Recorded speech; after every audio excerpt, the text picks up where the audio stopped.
नमस्ते, नमस्कार, जय हिंद दोस्तों। स्वागत है आपका आपके अपने प्लेटफॉर्म भीष्म में। और हम आज आपके साथ डिस्कस करने वाले हैं स्टैटिक जीके से संबंधित कुछ महत्वपूर्ण प्रश्नों को। तो चलिए शुरू करते हैं। हमारा क्वेश्चन है कि 1923 का झंडा सत्याग्रह किस शहर में आयोजित किया गया था। तो 1923 में जो झंडा सत्याग्रह का आयोजन किया गया था वो नागपुर में किया गया था। तो 1923 के झंडा सत्याग्रह का आयोजन जो है वो नागपुर में किया गया था। और इस झंडा सत्याग्रह का जो उद्देश्य था वो था भारतीय राष्ट्रीय ध्वज को फहराए जाने का अधिकार प्राप्त करना। अर्थात भारतीय राष्ट्रीय ध्वज को फहराए जाने के अधिकार को प्राप्त करने को लेकर यह सत्याग्रह नागपुर में किया गया था। अगला प्रश्न है कि वायुमंडल में कितने प्रतिशत ऑक्सीजन मौजूद है। तो हमारे वायुमंडल में जो ऑक्सीजन है उसकी उपस्थिति 21% है, यानी हमारे वायुमंडल में 21% ऑक्सीजन मौजूद है और 78% नाइट्रोजन मौजूद है। 78% नाइट्रोजन मौजूद है। अगर इन दोनों को जोड़ देते हैं तो ये टोटल हो जाता है 99%। और बचा 1% में अन्य सभी गैसें उपस्थित हैं। एक बार फिर से देख लेते हैं। हमारे वायुमंडल में ऑक्सीजन की मात्रा 21%, नाइट्रोजन की मात्रा 78% और बचे 1% में अन्य सभी गैसें और धूलकण शामिल हैं। चलिए चलते हैं नेक्स्ट क्वेश्चन पे। अगला प्रश्न है, इस प्रकार की चट्टानों को जैविक औषधि चट्टानें माना जाता है। तो सबसे पहले देखते हैं कि जैविक औषधि चट्टानें क्या होती हैं। वैसी चट्टानें जो धरती के अंदर जीव जंतुओं या पेड़ पौधों के दबने के कारण बनी, या वैसी चट्टानें जिनमें जीव जंतुओं या पेड़ पौधों के अवशेष पाए जाते हैं, उन्हें जैविक औषधि चट्टानें कहते हैं। तो जैविक औषधि चट्टानों के कुछ फेमस एग्जाम्पल हैं, जैसे चूना पत्थर,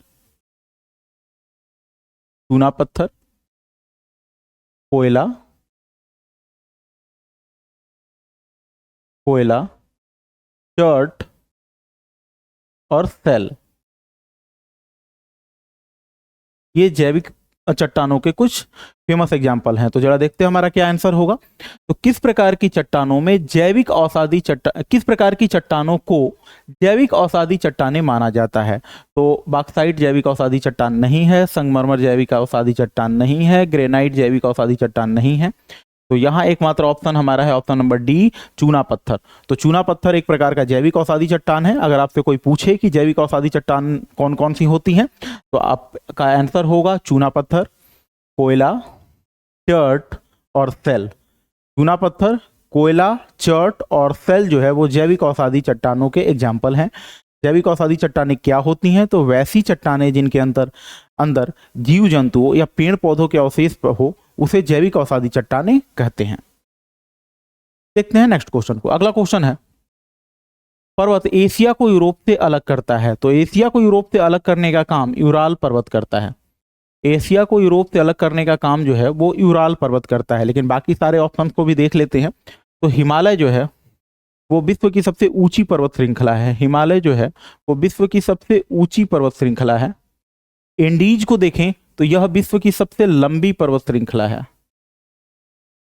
तो हिमालय विश्व की सबसे ऊंची पर्वत श्रृंखला, एंडीज विश्व की सबसे लंबी पर्वत श्रृंखला।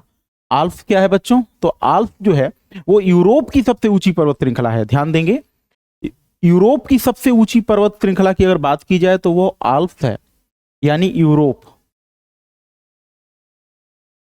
यूरोप की सबसे ऊंची जो है वो आल्प्स है। और आल्प्स की कौन सी चोटी सबसे ऊंची है अगर ये पूछा जाए तो आपका आंसर होगा माउंट ब्लैंक।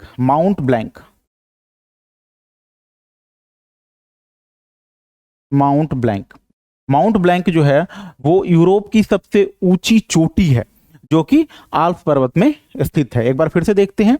विश्व की सबसे ऊंची पर्वत श्रृंखला जो है वो हिमालय है। विश्व की सबसे लंबी पर्वत श्रृंखला जो है वो एंडीज है, जो कि दक्षिणी अमेरिका में स्थित है। यूराल जो है यूरोप को एशिया से अलग करता है। और आल्प्स जो है वो यूरोप की सबसे ऊंची पर्वत श्रृंखला है। आल्प्स की सबसे ऊंची चोटी का नाम अगर आपसे पूछे तो आपका आंसर होगा माउंट ब्लैंक। चलिए चलते हैं नेक्स्ट क्वेश्चन पे। हमारा अगला प्रश्न है कि भूकंप या विस्फोट जैसे आवेग से उत्पन्न प्रत्यास्थ तरंग को क्या कहते हैं या क्या कहलाती है। तो भूकंप या विस्फोट से जो प्रत्यास्थ तरंगें उत्पन्न होती हैं उसको हम लोग भूकंपीय तरंगे या सीज्मिक वेव कहते हैं। भूकंपीय तरंगे या सीज्मिक वेव कहते हैं। ये मूल रूप से 3 तरह की होती हैं। पहली पी, दूसरा एस और तीसरा एल वेव्स। एल वेव्स को लव वेव्स भी कहते हैं। एल वेव को लव वेव्स भी कहते हैं। क्यों कहते हैं? क्योंकि ये जो लव वेव्स है या एल वेव्स है, इसकी खोज HD लव ने की थी। HD लव नामक वैज्ञानिक ने की थी। ये इसका नाम बड़ा पूछा जाता है और बहुत ही इंपॉर्टेंट क्वेश्चन है, इसको स्टार मार्क कर लीजिएगा। तो HD लव ने लव वेव्स की खोज की थी, और जो सबसे खतरनाक वेव है, सबसे खतरनाक,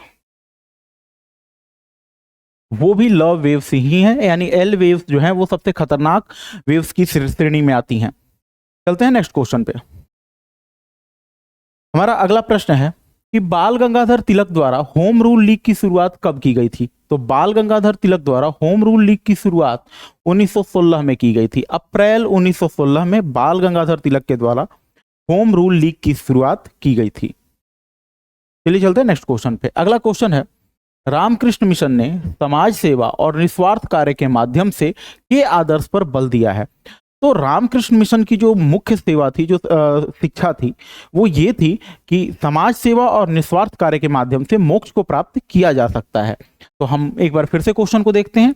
रामकृष्ण मिशन ने समाज सेवा, पहली बात समाज सेवा और निस्वार्थ कार्य के माध्यम से किस चीज पर बल दिया है? तो समाज सेवा और निस्वार्थ कार्य के माध्यम से मोक्ष के सिद्धांत पर बल दिया है। तो यही होगा हमारे क्वेश्चन का आंसर। तो रामकृष्ण मिशन ने समाज सेवा और निस्वार्थ कार्य के माध्यम से मोक्ष के सिद्धांत पर बल दिया है, मोक्ष के सिद्धांत पर बल दिया है। रामकृष्ण मिशन की शुरुआत कब होती है, जरा देखते हैं। तो रामकृष्ण मिशन की शुरुआत होती है 1897 में, मई 1 मई 1897 को। तो अगर आपसे कोई पूछे कि रामकृष्ण मिशन की शुरुआत कब होती है, तो 1 मई 1897 को रामकृष्ण मिशन की शुरुआत होती है। स्टार मार्क कर लीजिएगा, बहुत ही इंपॉर्टेंट क्वेश्चन है, SSC और रेलवे में कई बार पूछ चुका है। तो रामकृष्ण मिशन की शुरुआत 1 मई 1897 को होती है। किसके द्वारा की जाती है? तो स्वामी विवेकानंद के द्वारा रामकृष्ण मिशन की शुरुआत की जाती है।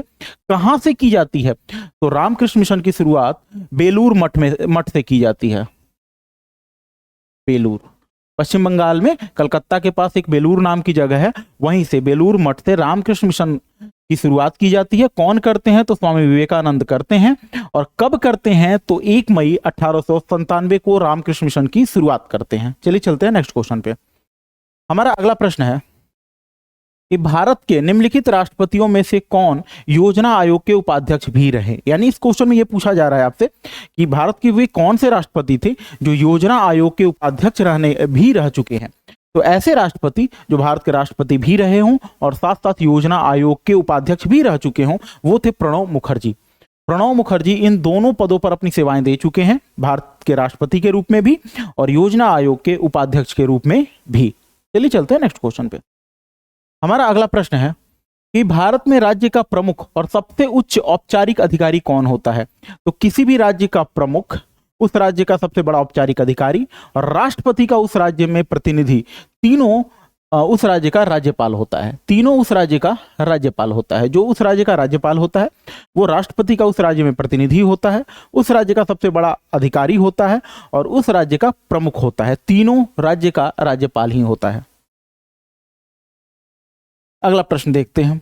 जम्मू और कश्मीर का राज्य का दर्जा किस वर्ष समाप्त किया गया था? तो जम्मू और कश्मीर से उसके राज्य का दर्जा 2019 में समाप्त किया गया। यानी 2019 में जम्मू कश्मीर से उसके राज्य का दर्जा छीनकर उसे केंद्र शासित प्रदेश बना दिया गया और उसे 2 भागों में बांट दिया गया। पहला जम्मू एंड कश्मीर, जम्मू और कश्मीर, और दूसरा लद्दाख।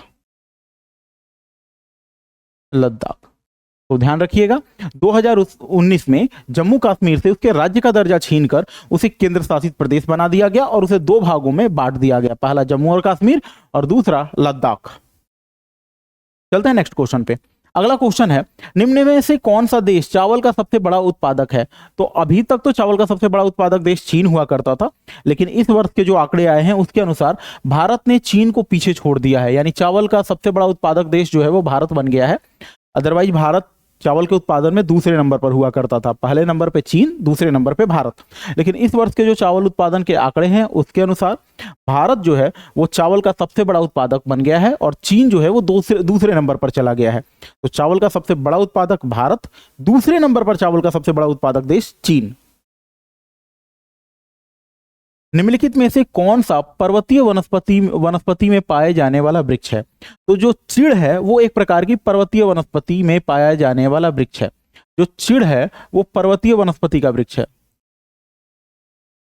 पर्वतीय वनस्पति का वृक्ष है। अब बाकी वृक्षों को भी देख लेते हैं। तो कीकड़ जो है वो शुष्क और अर्ध शुष्क वनस्पति में पाए जाने वाला वृक्ष है।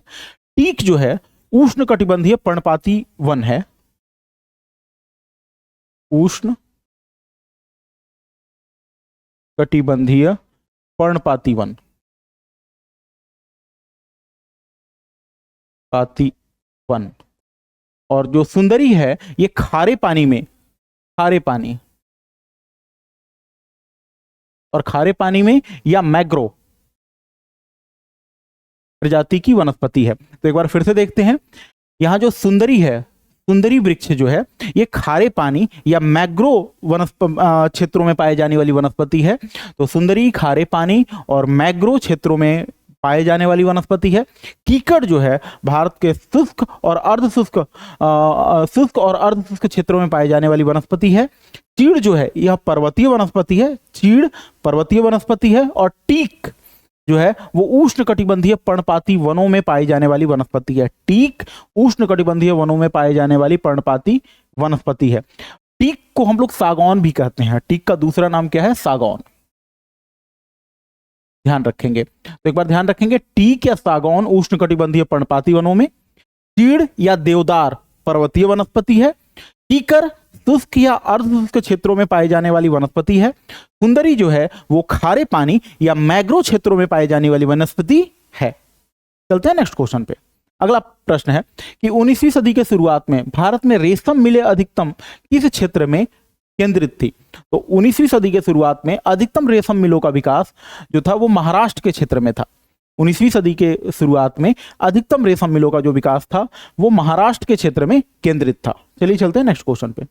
हमारा अगला प्रश्न है कि स्वतंत्र भारत के पहले मुख्य न्यायाधीश कौन थे? तो स्वतंत्र भारत के पहले मुख्य न्यायाधीश हीरालाल जे कानिया थे। स्वतंत्र भारत के पहले मुख्य न्यायाधीश हीरालाल जे कानिया। अगला प्रश्न है कि पृथ्वी के मौसम में सभी परिवर्तन के कारण होते हैं। तो पृथ्वी पर जो भी मौसम परिवर्तन होता है वो पृथ्वी का सूर्य के चारों ओर घूमने के कारण होता है। अर्थात पृथ्वी पर जो भी मौसम परिवर्तन होते हैं उनका सबसे बड़ा मूल कारण जो है वो सूर्य है। सूर्य से उसकी दूरी और सूर्य के साथ उसके झुकाव, जो उसके अक्ष के झुकाव के कारण ही पृथ्वी पर मौसम में परिवर्तन होता है। अतः पृथ्वी में होने वाले सभी प्रकार के मौसम परिवर्तनों का मूल कारण सूर्य ही है। अगला प्रश्न देखते हैं। अगला प्रश्न है प्रवार के ऊपरी भाग जिस पर पृथ्वी की परपटी तैरती है उसे क्या कहते हैं? तो प्रवार का ऊपरी भाग जिस पर पृथ्वी की भूपरपटी तैरती है उसे हम लोग दुर्बल मंडल या एस्थेनोस्फीयर कहते हैं। दुर्बल मंडल या एस्थेनोस्फीयर कहते हैं, जिसके ऊपर प्रवार की ऊपरी परत तैरती है। यह जो है ना वो प्लास्टिक के रूप में पाई जाती है, मीन्स अर्ध तरल अवस्था में, ना तो पूरी तरह पिघली हुई और ना ही पूरी तरह ठोस अवस्था, यानी ये अर्ध तरल अवस्था में पाई जाती है। और इसी के ऊपर पृथ्वी की जो सबसे ऊपरी परत है वो तैरती है। तो एक बार फिर से क्वेश्चन को देखते हैं, बहुत इंपॉर्टेंट क्वेश्चन है। प्रवार के ऊपरी भाग जिस पर पृथ्वी की परपटी तैरती है उसे क्या कहते हैं? तो प्रवार का ऊपरी भाग जिस पर पृथ्वी की परपटी तैरती है उसे दुर्बल मंडल या एस्थेनोस्फीयर, दुर्बल मंडल या एस्थेनोस्फीयर कहते हैं। अगला प्रश्न है कि मन्नार की खाड़ी द्वारा कौन सा देश भारत से अलग होता है? तो मन्नार की खाड़ी जो है वो भारत और श्रीलंका को अलग करती है। मन्नार की खाड़ी जो है वो भारत और श्रीलंका को एक दूसरे से अलग करती है। भारत के सकल घरेलू उत्पाद का मूल्य पीआईबी के द्वारा किस रूप में प्रकाशित किया जाता है? सबसे पहले देखते हैं पीआईबी का पूर्ण रूप क्या होता है। पीआईबी प्रेस इंफॉर्मेशन ब्यूरो, मेरे साथ रिपीट करेंगे, PIB press information bureau, press information bureau. अब पीआईबी क्या करता है? तो भारत सरकार की जो योजनाएं और आंकड़े हैं वो प्रिंट मीडिया और इलेक्ट्रॉनिक मीडिया को उपलब्ध करवाता है। तो पीआईबी का कार्य है भारत सरकार के आंकड़ों और योजनाओं की जानकारी प्रिंट मीडिया और इलेक्ट्रॉनिक मीडिया को उपलब्ध कराना। और पीआईबी जो है भारत सरकार के सकल घरेलू उत्पाद के बारे की जो भी जानकारी है उनका मूल्य रुपए में प्रकाशित करता है, क्योंकि भारतीय मुद्रा जो क्या है वो क्या है, रुपया। इसलिए पीआईबी जो है ये सारे इंफॉर्मेशन रुपए में देती है। किस में देती है? रुपए में देती है। अगला क्वेश्चन देखते हैं। अगला क्वेश्चन है, भारतीय रिजर्व बैंक ने 1947 तक के लिए केंद्रीय बैंक के रूप में कार्य किया। तो भारतीय रिजर्व बैंक ने 1947 तक वर्मा के केंद्रीय बैंक के रूप में कार्य किया था। वर्मा या म्यांमार, वर्मा को ही आज के समय में म्यांमार भी कहते हैं, म्यांमार, ध्यान रखेंगे, वर्मा को ही म्यांमार कहते हैं। तो यही पूछा जा रहा है, भारतीय रिजर्व बैंक ने 1947 तक किसके केंद्रीय बैंक के रूप में कार्य किया था? तो वर्मा या म्यांमार के केंद्रीय बैंक के रूप में भारतीय रिजर्व बैंक ने 1947 तक कार्य किया था। निम्न में से कौन सी एक भारतीय बहुराष्ट्रीय कंपनी नहीं है? तो जरा देखते हैं, इस तरह के क्वेश्चन को ध्यान से पढ़िएगा, नहीं वर्ड आपको अक्सर कंफ्यूज कर देगा। तो निम्न में से कौन सी एक भारतीय बहुराष्ट्रीय कंपनी नहीं है? जो नहीं है उसका आंसर देना है। तो महिंद्रा ग्रुप जो है वो भारत की कंपनी है। इन्फोसिस जो है वो भी भारत की कंपनी है। आदित्य बिरला समूह जो है वो भी भारत की कंपनी है। ये हिंदुस्तान यूनिलीवर, ये यूनिलीवर जो लिखा गया है इसका पूरा नाम है हिंदुस्तान यूनिलीवर। यह एक यूरोपीय कंपनी है, ये ब्रिटेन की कंपनी है। ध्यान देंगे, हिंदुस्तान यूनिलीवर जो है वो एक यूरोपीय कंपनी है, ब्रिटेन की कंपनी है, इसलिए यह भारत की कंपनी नहीं है। और यही पूछा जा रहा है कि निम्नलिखित में से कौन सी एक भारतीय बहुराष्ट्रीय कंपनी नहीं है? तो हिंदुस्तान यूनिलीवर एक भारतीय बहुराष्ट्रीय कंपनी नहीं है। महिंद्रा समूह भारत की कंपनी है, इन्फोसिस भी भारत की कंपनी है, और इसके साथ साथ आदित्य बिरला समूह भी भारत की कंपनी है। इस तरह के और इंफॉर्मेटिव वीडियोज के लिए हमारे चैनल को लाइक, शेयर और सब्सक्राइब जरूर करें। धन्यवाद।